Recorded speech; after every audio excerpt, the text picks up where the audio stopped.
UPSC TRE 3 paper leak का EOU के तरफ से खुलासा कर दिया गया है। ये बात आप सुनने रहे होंगे लगातार कि ईओयू ने जो पेपर लीक के मुख्य आरोपी थे उनको पकड़ लिया या इस कांड में जो भी लोग शामिल थे उन सभी का कह लीजिए तो खुलासा कर लिया। लेकिन जिस प्रकार से खुलासा हुआ है और जो पहले से आप तमाम लोग जो सुन रहे हैं, तमाम जो शिक्षक अभ्यर्थी सुन रहे हैं और कि किस प्रकार से पेपर लीक हुई, हजारीबाग के कोहिनूर होटल में किस प्रकार से लोग पकड़े गए, अभ्यर्थियों को पकड़ा गया था, फिर क्या कुछ हुआ था, जेल भी गए, तमाम चीज़ों को आपने सुना। लेकिन वर्तमान में जो बातें निकलकर सामने आ रही है, जो खुलासा हो रहा है, उसको हम आगे आपको बताते हैं। और क्या कुछ हुआ है, बड़ी मछली को किस प्रकार से कह लीजिए तो फिर से फायदा मिल गया है और फिर से जो है कि कह लीजिए आने वाले दिनों में इसी तरह पेपर लीक का काम होता रहेगा। और जो लोग इसमें शामिल होते हैं, कह लीजिए बीपीएससी के कई अधिकारियों के बिना मिली भगत से इस तरह पेपर लीक नहीं होता, इस तरह की बातें भी निकलकर सामने आ रही थी। लेकिन हुआ क्या कुछ, इन तमाम बातों पर हम चर्चा करेंगे। उससे पहले नमस्कार, मैं हूं हरे कृष्ण प्रकाश और आप देख रहे हैं साहित्य आजकल। साथियों, साहित्य आजकल का मतलब ही है वह सच्चाई जो जाननी आपके लिए है बेहद आवश्यक। और इसी कड़ी में आज हम ईओयू के माध्यम से जो रिपोर्ट जारी किया गया है, प्रेस विज्ञप्ति जारी किया गया है, बाकायदा आप यहाँ देख भी सकते हैं जिस प्रकार से अखबार में निकलकर सामने आई है। आज मीडिया या कोई भी किसी भी तरह से कहीं भी लोगों में ये नहीं है कि आखिर जो बातें ईओयू के तरफ से पहले कही जाती थी और वर्तमान में जो अभी प्रेस विज्ञप्ति में नजर आ रहा है, क्या उसमें और इसमें कितना अंतर है, आखिर क्या फिर से पेपर लीक नहीं होगी क्या? तो इन तमाम चीज़ों को हम बताएंगे। लेकिन चैनल पर नए हैं तो सब्सक्राइब कीजिएगा, अपने तमाम साथियों तक एक बार साझा अवश्य कर दीजिएगा। आइए करते हैं सीधे मुद्दे पर चर्चा। साथियों, जैसा कि आप सभी को अभी पता है कि बीपीएससी टीआरई 3 पेपर लीक का भंडाफोड़ होने के बाद से अपराध इकाई की शाखा जो है लगातार जो जानकारी जुटा रही थी, जो भी इसमें लोग शामिल थे उन सभी को कह लीजिए तो उनकी जांच चल रही थी और उनमें जो भी लोग शामिल थे गिरफ्तार भी हुए जा रहे थे। और इस प्रकार आपने देखा कि झारखंड के कोहिनूर होटल में विभिन्न प्रकार के तमाम जहां अलग अलग क्षेत्रों से जुटाए गए जो शिक्षक अभ्यर्थी नहीं बल्कि फर्जी कह लीजिए वो अभ्यर्थी जो कि प्रश्न पत्र और उत्तर के साथ पकड़े गए थे, वे लोगों को जो अपराध इकाई की टीम है वो वहां से गिरफ्तार करके सॉल्वर गैंग को भी साथ में गिरफ्तार करके वो पटना लाई और पटना में कह लीजिए तमाम तरह के जो अदालती प्रक्रिया होने के बाद उनको जेल भी भेजा गया। लेकिन एक बात देखने को मिला कि वो सब रिहा हो गए, मतलब कि वे लोग को बेल या जमानत कह लीजिए उस पर जो है कि उसको छोड़ दिया गया। वहीं पर कहा गया कि जो साजिशकर्ता इसमें है या कह लीजिए कि जिस प्रकार से पेपर लीक का मामला लगातार सुर्खियों में रहता है, चाहे आप बिहार पुलिस का पेपर लीक की बात कर लें या इससे पहले दरोगा वाला का बात, जिसका भी पेपर लीक होता है आखिर उसमें जो लोग इन्वॉल्व होते हैं, कोई गिरोह होते हैं, ऐसी बातें निकलकर सामने आए। फिर इसमें बातें सामने आने लगी कि मास्टरमाइंड को पकड़ा जाने लगा, व्यापक संख्या में कह लीजिए तो लोग गिरफ्तार हो रहे हैं, फिर से मास्टरमाइंड पेपर लीक का गिरफ्तार हुआ। ऐसी बातें ईओयू के तरफ से ही सुनने को आ रही थी, तमाम वो अखबार के माध्यम से लोग सुन रहे थे। लेकिन अब सबसे बड़ा सवाल ये उठता है कि पहले जो रिपोर्ट आई थी जिसमें इतने लोग पकड़े गए थे और उसको कह लीजिए तो वो छूट भी गए कानूनी प्रक्रिया के दौर पर, लेकिन इतने जो तरह तरह के लोग पकड़े गए थे और वहां पर जो बातें निकलकर सामने आ रही थी कि वो प्रिंटिंग प्रेस से पेपर लीक हुआ है और कह लीजिए पेन ड्राइव के माध्यम से क्वेश्चन जो है कि दे दिया गया है, लीक किया गया है, ये बातें सुनने को आ रहा था। प्रिंटिंग प्रेस से तमाम बीपीएससी के अधिकारियों की मिली भगत की बातें भी सामने आ रही थी, साथ ही साथ सॉल्वर गैंग के लोग किस प्रकार से वहां प्रिंटिंग प्रेस की बातें आ रही थी जो कि ब्लैक लिस्टेड था। ये कोई अपने मन से कही जा रही नहीं है, ये तमाम बातें जो है कि अखबार के माध्यम से ब्लैक लिस्टेड कंपनी में फिर से पेपर कह लीजिए तो सेट कराने की बात, या कह लीजिए कि ब्लैक लिस्टेड कंपनी से ही बार बार प्रश्न पत्र की छपाई करा करके जो है कि एग्जाम लेने की बातें निकलकर सामने आ रही थी। लेकिन सवाल यह उठता है कि अभी जो आप यहाँ देख रहे हैं स्क्रीन पर ईओयू के तरफ से जो रिपोर्ट जारी किया गया है, या यूं कह लीजिए कि पेपर लीक का जो है कि खुलासा करते हुए इसको कह लीजिए कि अब अंतिम रूप दिया गया है। और इसमें कही गई जो बातें हैं वो एक ही बातें हैं कि डॉक्टर शिव कुमार जो है और उनके पिताजी जो है इस तरह का खेल करते हैं और इस तरह के गिरोह को वो चलाते हैं। चलाने के क्रम में जो है कि तमाम लोगों से साठ गांठ करके वो प्रश्न पत्र कह लीजिए कि लीक करके फर्जीवाड़ा को काम करने का करते हैं वो। और जो है कि बहुत सारे लोग जो कह लीजिए इसका लाभ उठाते हैं, और चाहे वो शिक्षक बनने का फर्जीवाड़ा में शामिल हो या तरह तरह के जो भी एग्जाम का पेपर लीक होता है, बहुत सारा एग्जाम का गिनती नहीं है वो लोग के कांड का।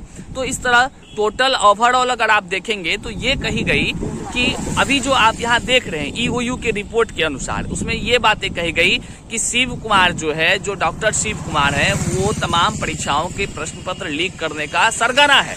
मतलब कि यही मास्टरमाइंड है, और इसके माध्यम से देश भर में जो है कि परीक्षाएं जो भी आयोजित होती है उसमें ये लोग मिलकर पेपर लीक करते हैं और इसके जुगाड़ को करने में लगे रहते हैं।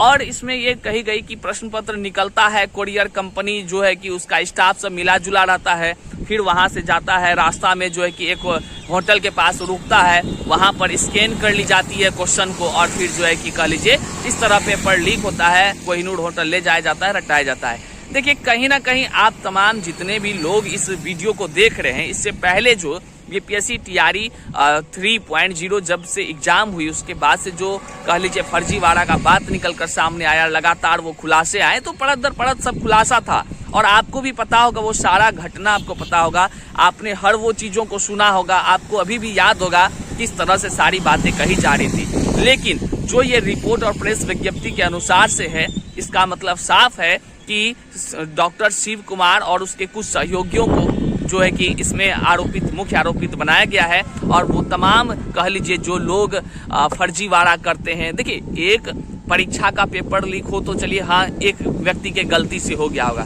लेकिन इसी तरह जिस तरह से मान लीजिए होता है, ये नीट का भी परीक्षा में हुआ, तमाम तरह के परीक्षाओं में ऐसी बातें हो रही है। सबसे बड़ी खास बात क्या है, इसके जिम्मेदार कौन है? क्या केवल ये लोग सॉल्वर गैंग के लोग हैं? कुछ लोग आश्चर्यचकित करता है इस बात को कि आखिर वे कौन से बड़े बड़े लोग हैं जो कि कह लीजिए कि जिसके बिना ये हो ही नहीं सकता है। लेकिन यहाँ तो लग रहा है कि छोटका मोटका लोगों के माध्यम से पेपर लीक होता है, और इतने आसानी से पेपर लीक वाली बातें कही जा रही है। अब सवाल ये उठ रहा है, अगर ये लोग डॉक्टर शिव कुमार तो मान लीजिए कि एक मोहरा है, ये लोग अगर पकड़े गए हैं, ये लोग अंदर हैं, तो कोई बड़ी बात नहीं है, ठीक है ये लोग हैं। लेकिन इसको संरक्षण देने वाले लोग और इनपुट देने वाले लोग, कई संख्या में बड़े बड़े कह लीजिए पदाधिकारी लोग हैं, वे लोग कह लीजिए फिर से एक बार बचते हुए प्रतीत हो रहे हैं। और निश्चित तौर से जिस प्रकार से पेपर लीक का कांड होता है, योग्य अभ्यर्थियों के तकदीरों के साथ खिलवाड़ होता है, निश्चित तौर से आने वाले दिनों में फिर से कहीं ना कहीं जो है कि पेपर लीक होगा ही होगा। क्योंकि जिस प्रकार से बड़ी मछली यहाँ पर बचती हुई नजर आ रही है,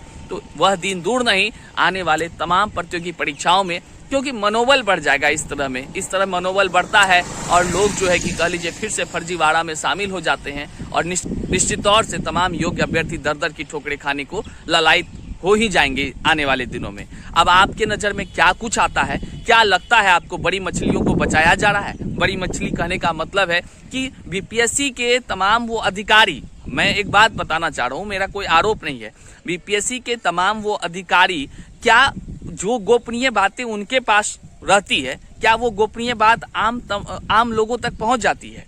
ऐसा तो नहीं होना चाहिए। अगर ऐसा हुआ है तभी तो पेपर लीक वाले ये लोग को पता चल जाता है, आप ही बताइए। और पहले से जो बातें निकल कर आ रही थी, ब्लैक लिस्टेड कंपनी से मान लीजिए कि उसको दिया गया था टेंडर, और वहीं से जो है कि बीपीएससी के अधिकारियों की मिली भगत से लीक होती है, ये तमाम बातें पहले से कही जा रही थी। लेकिन अब तो सवाल उठता है कि उनके तरफ से तो कहीं कुछ नहीं, ना ही कोई अधिकारी पकड़ाया, ना ही कोई प्रिंटिंग प्रेस के लोग पकड़ाए, ना ही कोई मतलब कि कोई बड़े लोग तो कहीं पकड़ाए ही नहीं। अब बताइए, और सबसे बड़ा ताज्जुब की बात है, जो पकड़ाए उसको भी छोड़ दिया गया। अब आप ही बताइए कि क्या कुछ इस देश में हो रहा है, और क्या कुछ जो है कि मान लीजिए कि किस तरह से न्याय की प्रक्रिया चल रही है, आप ही बताइए। कुछ लोग पकड़े गए हैं, वे लोग ना जाने फिर कब छूटेंगे। लेकिन सबसे बड़ी बात है कि वो अंदर रहते हुए भी, नीट का पेपर लीक हुआ ना हो, वो अंदर रहते हुए भी लीक हुआ।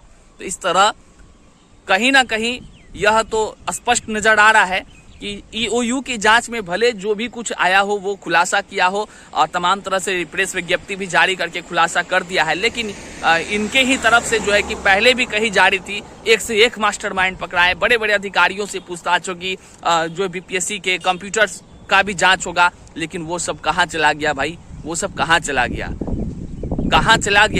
जिस तरह से बीपीएससी टीआरई 3 में अगर ईओयू की ही बात ले लीजिए, अगर इस तरह से कोरियर कंपनी के माध्यम से पेपर लीक होता है तो क्या टीआरई 1 में क्या कोरियर नहीं हवाई जहाज से आया था क्या? वहां भी तो पेपर लीक हुआ होगा। टीआरई 2 में क्या एरोप्लेन से आया था, वहां पेपर लीक नहीं हुआ होगा? वहां भी पेपर लीक हुआ होगा। जब मुंशिये सब मिला होता है कुरियर कंपनी का, पेपर लीक होता है, ये खुद ईओयू कह रही है, तो क्यों नहीं जांच कर रही है टीआरई 1 और टीआरई 2 का? क्यों नहीं हो रहा है? निश्चित तौर से इस प्रकार से जो ईओयू की जांच कह लीजिए तो पूर्ण होती हुई नजर आ रही है और प्रेस विज्ञप्ति जारी हुई है। इसमें एक बात तो कह ही सकते हैं कि बड़ी मछलियां जो भी है, बड़ी मछली वे सभी इसमें फिर से एक बार बच गए हैं। कह लीजिए तो बड़ी मछलियों की फिर से जीत हुई है और जो लोग फर्जीवाड़ा में कह लीजिए शामिल होते हैं, फर्जीवाड़ा करके शिक्षक बनते हैं, डॉक्टर बनते हैं, पुलिस बनते हैं, न जाने क्या क्या बनते हैं, कह लीजिए तो इस बार भी फिर से उन्हीं की जीत हुई है। बाकी कुछ लोग पकड़ाए हैं, लेकिन जाते हम आपके बीच एक सवाल छोड़ जाते हैं, क्या वे तमाम अभ्यर्थी दोषी नहीं हैं जो प्रश्न पत्र को खरीद करके, आंसर खरीद करके कोहिनूर होटल में रट्टा मारते हैं या उसके अनुसार तमाम जगहों पर रट्टा मारते हैं? क्या उनको कोई सजा नहीं होनी चाहिए? क्या उनको आजीवन प्रतिबंध नहीं कर देना चाहिए? क्या योग्य अभ्यर्थियों के भविष्य के साथ ऐसे ही खिलवाड़ करते रहना चाहिए? हम मांग करते हैं इस वीडियो के माध्यम से कि वो तमाम जो भी लोग इसमें शामिल हैं, जो भी लोग इसमें पकड़े जाते हैं, उन सभी को आजीवन के लिए प्रतिबंध करना चाहिए, क्योंकि अगर उन सभी को कह लीजिए तो कड़ी सजा नहीं दी जाएगी, जो लोग प्रश्न पत्र खरीदते हैं, उसका उत्तर रटते हैं और जो है कि गलत तरीका से रास्ता तय करके वो शिक्षक, डॉक्टर, सिपाही क्या क्या नहीं बन जाते हैं, जब तक उनको कड़ी सजा नहीं दी जाएगी इस देश में पेपर लीक कभी ना रुकेगा और निश्चित तौर से वे लोगों का और भी मनोबल बढ़ जाएगा। इस वीडियो को जन जन तक साझा कीजिएगा। मिलते हैं फिर से नए वीडियो में, तब तक के लिए जय हिंद साथियों।